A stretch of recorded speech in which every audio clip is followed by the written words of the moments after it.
Okay, just a quick update video before I finish up for tonight because it's getting late. So I've got the main printer together on the end of stage 1. So I'm doing it as per the website. You can do it on the manual, but the website is a lot better. It's a lot more up to date. There's also some cracking comments on there as well. So I've ended stage 1 on the website, which is the main printer frame. I've got the Y-axis fitted with the motor, so you can slide that back and forth now as well. The belt's fitted. You can see that you've got the runner down there. You've got the rails either side. You've got the linear bearings, and then you've got the Y-axis motor at the back. Nothing's wired, it's just purely at that stage there. Now, one thing I did do on this was completely degrease the bearings and put some new grease in, and I've used this stuff called Superlube, which is an interesting name for grease. Highly worth doing. And what you can also do is 3D print this tip. Now, I will show this in the main video as well, but the idea of this is, if I take this off, it's got vertical slots in the tip for the linear bearing. So as you can see, there's a vertical slot there, and they're in 4 positions. And the idea is that it allows you to squeeze the grease into the linear bearing and get it right over the balls rather than just try and force it in and hope for the best. And it's really good stuff there, so it should mean I get plenty of life out of the bearings on the printer. Again, I soaked them in IPA first to get all the original grease out, and then I then packed them with the new grease. Tools wise, you always want plenty of tools for doing something like this. One of my favorite tools, actually, something I haven't talked about on the channel, I want to talk about this. Ben at 3DXR gave me this. Now, this is a Tarot tool, and it's a cracking bit of kit, because what it does, let me just get the other ends for it as well. These are part of it, and what you do is you screw the end of this off, pop him down there, and it allows you to hold multiple different types of drivers inside, but swap them over very quickly and easily. So if I just, let me get them all out, as you can see, the tool actually holds, sorry, do this properly, all of those ends. So what you actually have is you've got a straight, a Phillips, and a number of hex ends. Now, there's no Torx fittings ones, there's just normal Allen heads, but it's a really handy tool. And the idea is they all slot into the various places in the handle. So you go one in there, one in there. Not easy to do whilst doing it on camera, I know. And it's one of my favourite tools I've got in the workshop, because it's really easy, it's really small and portable, and then you're not hunting around for ends. So once you've put them all in like that, you then simply screw the head on it that comes with it.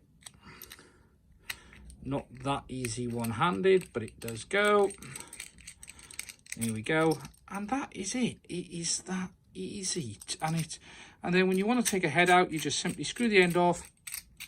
You take out one of the ones you want. So what we'll do is we'll take that one out. You pop him into the middle. Put the head back on. Screw him down. Tighten him down. And it's ready to go. And it's one of my favourite tools. I've been using it all the time in the workshop recently. I don't even know how much it costs. I was given it when I went up to see Ben, but a cracking bit of kit. If you're looking for something for doing builds, well worth the look. I've got all my normal tools in. I've got like a scrap box where I have all sorts of like little Torx, and it's just all the little stuff that you need. And all of the usual. Again, so far, pretty much everything on this has just been hex. There's been nothing really crazy. I've not had a Phillips screw yet. Some hex bolts all over, all down here. Yeah, really is that straightforward. Now, just giving you guys an idea of the mess it creates when I am doing something like this. Obviously, I've got all of the bits everywhere in the floor. The power supply is down there. I haven't looked at it yet. The motors come in this nice little package like this as well.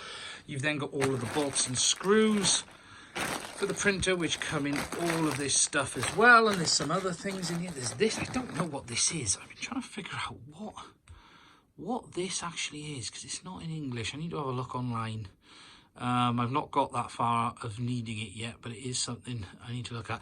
It almost looks like a Pritt stick, but it's, when you take the lid off, it's like looks like foam. I don't know. I honestly don't know. It's something I need to have a look at, that one.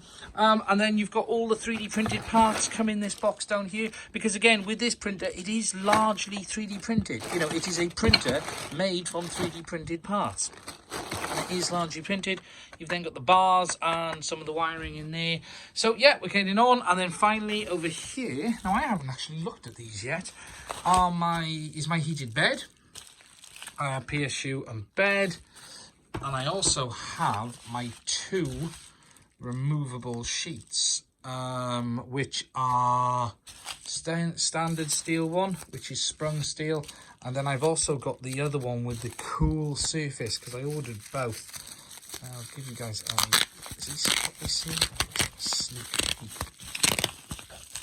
Do not clean with acetone, and this is the one with the really interesting, like it's almost like a hammerite surface to the bed, and it helps adhesion, but it gives a real cool coating on the prints as well. So I've got them, and it's nice to have the removable bed on the printer as well. Okay, that is it. I am going to go to bed because it is getting late. I will put another video up tomorrow. Take it easy.